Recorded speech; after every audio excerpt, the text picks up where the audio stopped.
With Their Fight Story, I am going to be talking with Alan Lau, who is a well-known member of the combat sports promotion. So I will introduce you to him so he can explain a little bit of what he does. Alan? Hi, Amy. How are you? Good. How are you doing? Good. So I do a few things, but I have a youth Muay Thai promotion here in New England area for kids or youth between 6 to 17-year-olds who have an opportunity to compete against other, students from different gyms in a safe environment, so they can actually grow within the sport and actually try to help the sport grow in the area. And how did you get involved in that? I've been doing combat sport officiating for almost 10, 12 years now, and I've been training Muay Thai for about 11 years. And with that, I traveled to Thailand a few times to train with my grandmaster. And when I'm over there, I always see the kids, practicing at a very, very young age, and then you have really good fighters within, between like 12 years old on, and they really, really, really good. So then when I'm come back here to the States, and then you'll see, you see like similar people or fighting in different areas, in different promotions, and I was like, why do we have to fly people from different states come to fight in our area instead? Have our own local fighters fight instead. So then I'm like, we need a family. So then one thing led to another. I just kind of started the promotion out of wind with support with other people that I know in the sport. Of course, I can't do it all. That's good. What else do you do for combat sports? I know that I think you're a referee and a judge? Yeah, so I'm an MMA judge and referee, and also Muay Thai judge and referee in licensed in multiple states. And I'm also the judge and referee trainer for Muay Thai in the state of Massachusetts. And do you train in any other state, or? No, for actually Rhode Island, and Rhode Island, I train officials for their shows as well. So New Hampshire, I'm not official trainer for them, but since the sport is so small right now, so I've trained many people that have worked in multiple states. Okay. And you're an instructor for... So I'm also a firearms instructor here in the state of Massachusetts, and the name is called ALA Firearms Training. And starting on May 1st, all the domestic survivors will, if they would like to take a home safety course, which enables you, let me rephrase that, which is part of the application for the license to carry in the state of Massachusetts. And if they would like to take the course, their fee is waived moving forward. So it doesn't matter when that assault happens and when they want to take the course. And if they like to take the course and to enable them to get their license to carry, they can contact me and I will take care of their problem. That's great news. What do they need to provide? So obviously the only thing I really would ask for is their story. If they can send me an email about what happened, and then kind of like why do they want to be able to able to carry a firearm? Why are they interested in that? Based on their experience. Now, with that, does that interfere at all with your other positions as far as being a judge and instructors for judges and referees and stuff, or? I wouldn't say interfere, just a different avenues that I do with my enterprises. Okay. So just try to have my hands in different areas. I also do woodworking, so. Of course you do. Yeah, so I just finish a coffee table. I build flags and different furniture. So you're just a jack of all trades. Yeah, I just try to explore my opportunities. Okay. What promotions have you been involved with? So here in New England, mostly combat zone, no boundary, Premier Fight League, ammo, combat zone. Did I say combat zone? I think I did. Cage Titan, I meant to say Cage Titan. New England fight, Lion fight, and different local shows in Rhode Island for Muay Thai since they are not state sanctioned. Oh, okay. Yep. Okay. Also in Thailand. What do you mean in Thailand? So when I'm over there, so I either train with my grandmaster there, or sometimes depends on the opportunities I might able to work some events over there. Also, you're international. Well, only if the opportunity is alright. There are not many people that I've heard that are international. Oh, very good. Very interesting. Okay. Out of all your shows that you've done, what do you have like a preference with Muay Thai, MMA, or it doesn't really? I've been doing judo back in for at least 20 some odd years, and then Muay Thai for almost 11 years or so, or 12 years. But my passion is judo and Muay Thai, and I really like to be involved with that. So I would say I'm more passionate with Muay Thai and judo than, I wouldn't say more than MMA, but I'm definitely more passionate about the striking sports of Muay Thai. And have you competed in Muay Thai? Just in-house training. Okay. I'm just too old for this. I didn't want to say anything, but since you brought it up, no, just kidding. Is there a particular fight that just like surprised you or impacted you in a certain way that you've either reffed or judged or been a fan of? I've been involved with different situations and different scenarios, and there are many surprises and different things that could happen. Yeah. So I don't know, do we really want to talk about this year? There's one very particular bout that happened at Cage Titans about a couple of years ago, and I don't know is it the right place to kind of talk about it, or no, we can discuss that at another time, just out of respect. But is there a different maybe a different show or a different fight that's not that one? I mean, you can't. Every fight's different. You can predict. You can, have a judgment before you either be a judge or referee, because anything can happen. So you just have to pretty much it's a clean slate every single bout, every single round. So you can't really have the mental state perhaps before any bout. Okay. You know what? How exhausting is it to be a ref? Oh, so a referee for MMA is not as bad as Muay Thai. Every time when I'm doing a Muay Thai referee, I'm pretty much sweating between rounds, and I'm like dripping with sweat. And MMA, definitely it's different kind of officiating style, because the grappling being involved versus with striking only with Muay Thai.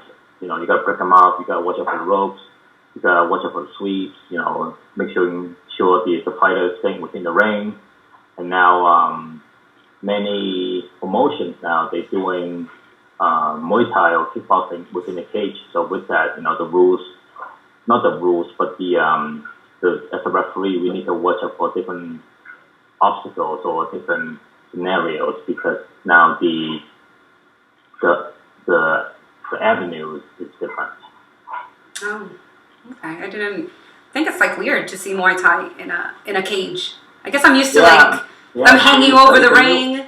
I would say it's a newer thing, but within the past 3-4 years, they started getting popular. especially by one FC out of Malaysia, I believe. Okay. They kind of popularize it. How do you determine when you're doing your when you're switching from Muay Thai and you're switching from MMA? Yep. Those are two different styles.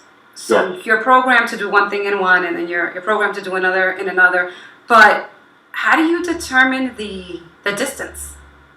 So in Muay Thai in the Muay Thai there's a triangle as a referee. Yes. So between the two fighters and you, the third person, there's a isosceles triangle, I believe. It's all three sides are equal. So you want to keep the same distance between the fighters and to each other and you between the two fighters. So that triangle continues to rotate and move. And, if the fighter get closer, you get closer. If the fighter gets further apart, you distance yourself from them. Because there's really no action at that time. However, that rules changes if you have fighters with longer limbs than others. And if you just keep the same normal distance, then you might get hit. So it all depends on, your experience, obviously. And with MMA, it's different because we don't have to break up the fighters. The interaction between the fighters and the referee is a lot less in terms of physical interaction. And Muay Thai, I will pretty much have to break up the fighters or just being involved a lot more than MMA referee. Okay. Have you ever gotten hit in one of those refereeing? I got hit a few times, yeah. Never knocked out? Not a lot knocked out, but a few times. Certain areas got hit a few more times than others. So what happens when you're refereeing, and let's say somebody has long limbs, and you get kicked, and now you're all bloody. You got to keep going. You can't stop, right? I have to keep going. The fight's not... I'm just a third person in the ring. The other two fighters are fighting, so I need to do whatever I can to keep going. That's crazy. Okay. Yeah, there are times that, referees will take a hit, but it happens. Part of the combat sports, and that's why when you ask me, do I have, my mindset before the bout, stuff like I can't plan for anything. So, you just have to keep going. Now, how fighters, they prepare themselves for the fights and they get an idea of how the fighter, who their opponent is, if they're a stand-up person, if they're a grounds person, their style. Do refs do that to keep an eye out as far as, this person's more of a Muay Thai person, so let me make sure I give myself more distance if you're in the MMA environment? I know depends on the referees. They will kind of quote unquote study maybe a little bit more acquainted to certain fighters of their fighting styles than others. But again, you don't know what's gonna happen. Yeah. Especially for MMA, if you expected a full Muay Thai fighters and then now in the MMA bouts and then they end up doing BJJ or groundwork for all 3 rounds or 5 rounds or whatever that may be. You can't predict. So you just have to take it as it comes. Okay. Now you're an instructor and you do seminars for refereeing and judging. Yes, for Muay Thai, yes. How many times a year do you do that? At the beginning, I was doing maybe once a year. Once a year for a judge and once a year for referee.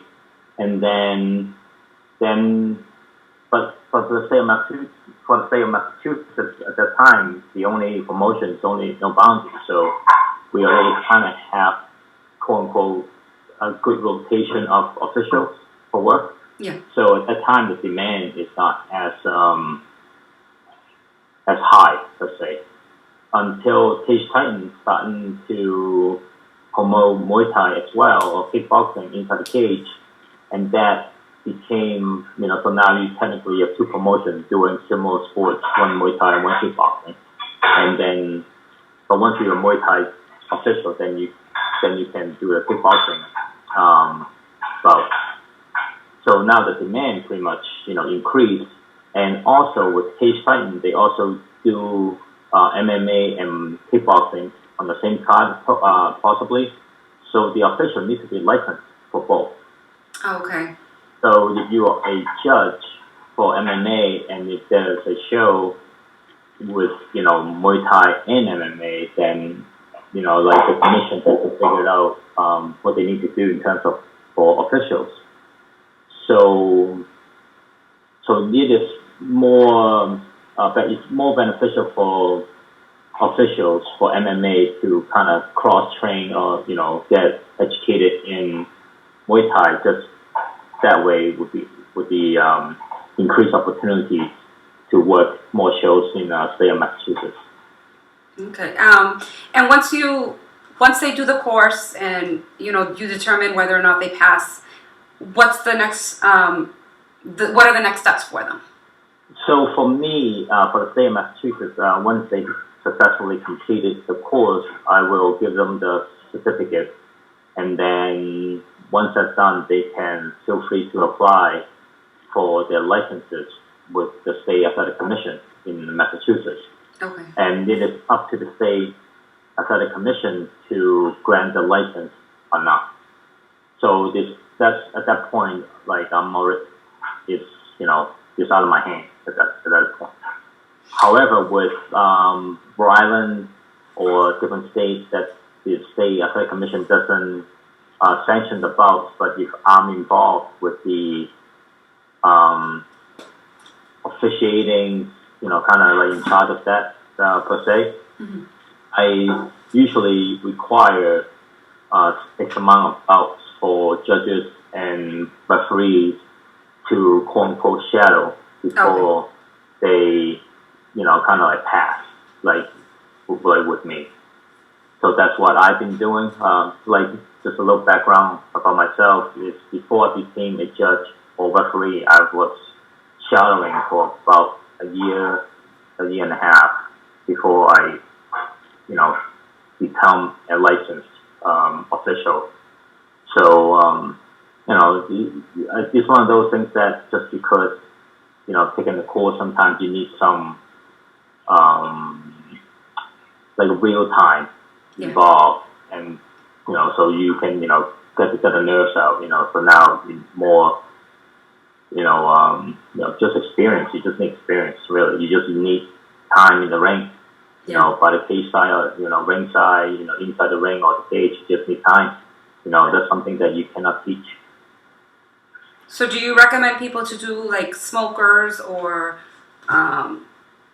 those other, I guess, stuff that they do where they do like grappling challenges and stuff like that? Do you encourage them to shadow those? I wouldn't recommend people to shadow smokers, especially if the state doesn't recommend those events. However, if for different things like a non-state sanctioned event that is being sanctioned by different governing bodies and the environment is safe for the fighters and officials and the audience, and at that time, I would definitely encourage for the prospect or the recent student to go shadow, or if I'm involved with certain promotion, if they want to volunteer just to get some rounds in, like I'm very more than welcome them to reach out to me, and that's just the way it is, like my kid shows. We went from 12 bouts to 25 bouts between show number 1 and show number 2. And at that time, I'm the only guy, the only person who ref all of them, and it's very tough. So, and that's a great opportunity for officials to get their feet wet because, you have little kids, and based on the experience, majority of them does no hand contact at all. So they obviously they're smaller and they're pretty much running around on the mat, but at the same time, you'll be very safe.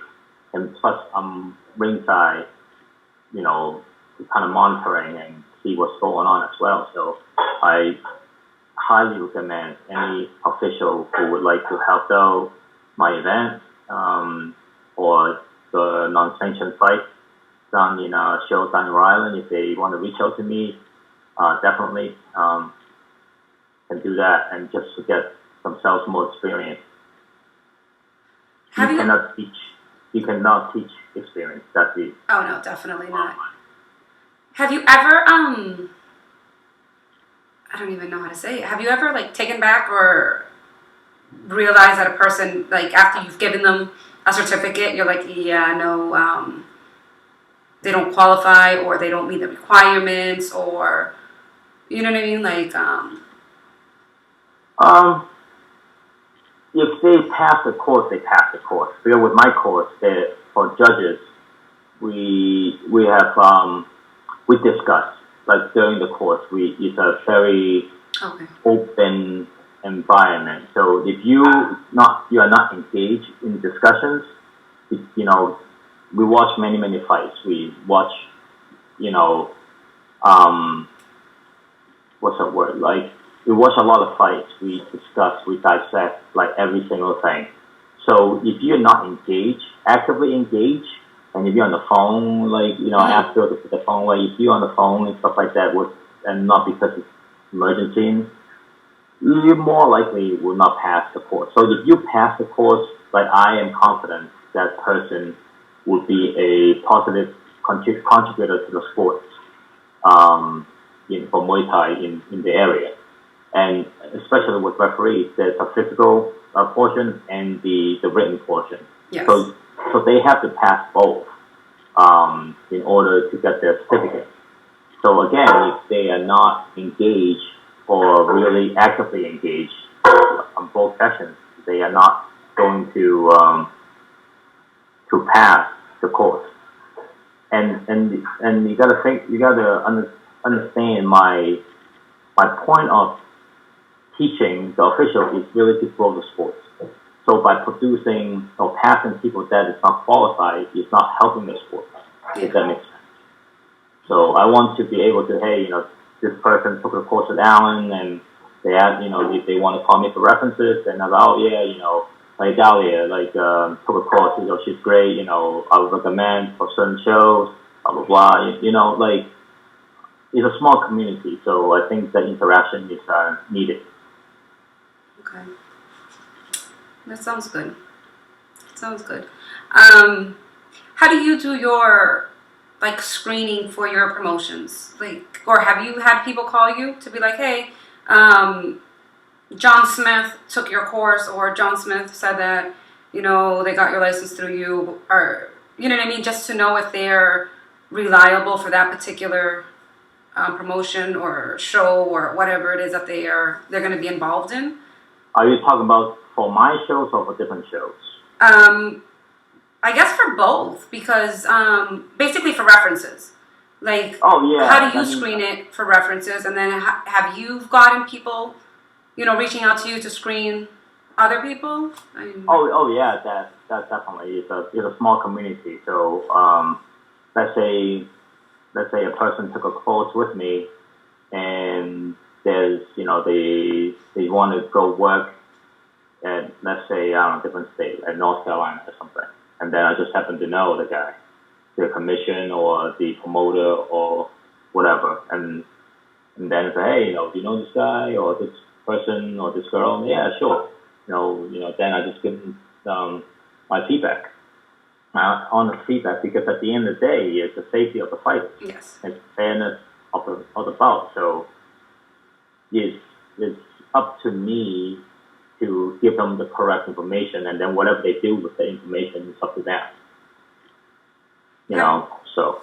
Have you ever seen any anybody that you've worked with or that you've seen that have just been reckless as far as safety of the fighter, or even their own safety as far as going in? For majority of all the licensed, let me phrase that. For majority of the state-sanctioned events, they usually get vetted pretty good. And the official that I personally use for the events that I'm involved with, if I'm more of a sanctioned body role / the head official, then I will use the people that I am comfortable with. And I mean, things like that do happen, but I don't think in New England area it's really happening per se. I mean, if you see different locations around the world, sometimes things could be done differently or have done differently. So maybe it could be a cultural thing, but every state, every promotion is different. So I can only speak for what I have experience with in the area. Okay. Well, thank you, Alan. Is there anything that you want to say or, let the people that are watching know before we wrap it up? Even also give your social media information so they can reach out either for the firearms courses or, your seminars or your promotions. Yeah, so definitely reach out to me, Alan Lau. I'm on Facebook, IG. I have a lot of handles. So for officiating and stuff, it's dynamic fitness training, and for firearm, it's firearmstraining.com. For woodworking, it's Woodworking. And then for my promotion, it's New England Youth Development Muay Thai. It's NEYDL Muay Thai on Instagram and also on Facebook. So if you find me on one of them, I'm sure I can link up you to the rest of the things that I do. Awesome. But definitely reach out. Again, I just want to emphasize about the firearm safety course for any domestic survivor. If you really wish to take the course, which enables you to apply for the LTC in the state of Massachusetts, don't be afraid. Just reach us out, because I don't believe anybody should feel unsafe, especially in their own home. And I believe everybody should have a means to protect themselves. So nobody should ever live in fear. So just reach out. Right now, the state of Massachusetts doesn't allow the course being conducted yet, but I have a backlog of people who are definitely interested. So just reach out to me, and then I will take care of you. Great. Thank you so much, Alan. Thank you for your time. We appreciate it. You're welcome. Thanks so much.